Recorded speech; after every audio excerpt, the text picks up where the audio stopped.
4 ოქტომბრის საქმეზე ამ წუთებში მორიგის ხტომა იმართება, მსჯელობენ ევა შაშიაშვილის, გიორგი ჩახუნაშვილისა და კიდევ 13 პირის ეპიზოდზე.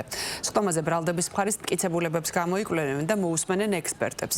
აღნიშნულ პირებს ბრალდება საქართველოს სისხლის სამართლის კოდექსის 1922 მუხლის მეორე ნაწილის აქვე პუნქტით წარედგინათ, რაც სტრატეგიული და განსაკუთრებული მნიშვნელობის ობიექტების ხელში ჩაგდების ბლოკირების მცდელობას გულისხმობს ჩადენილს ჯგუფურად. მე იმას არ უარყოფ, რომ იქ ვიყავი, რასაც შევასრულე დღესაც გავიმეორებ, რასაც ვაკეთებდი. ჩემი ყოფნით მე ვფიქრობ, რომ ბევრი ადამიანი გადავარჩინე, მე არც ვალავ და ახალ ვერაფერს ვერ დანარჩენს დაველოდოთ, რა ვიცი აბა. ვერ ამბობთ, რომ ეხმარებოდით იქ ყოფ ადამიანებს სამედიცინო. მე არ ვამბობ, საქმე ამბობს ამაზე და პირი ამბობს. რასაც ვაკეთებდი, ის ნათლად ჩანს იქ.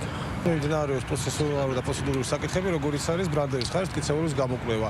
დღეს ველოდებით, რომ იქნება მოყვანილი გარკვეული მოწმეები, თუმცა რაიმე წინასწარი კომუნიკაცია თუ კონკრეტულად ვინ იქნება მოწმე, არ მქონია წინაზე იყვნენ ექსპერტები, რომლებმაც ვერ დაადასტურეს ვერანაირად, რომ კონკრეტულად დიადარ ახველიძე მაგალითისთვის იყო ასახული მეორე თუ მესამე ვიდეოში პირობითად დასახელებული ვიდეოებში და ნახოთ დღეს გამოკვლევისას ვინ იქნება მოყვანილი.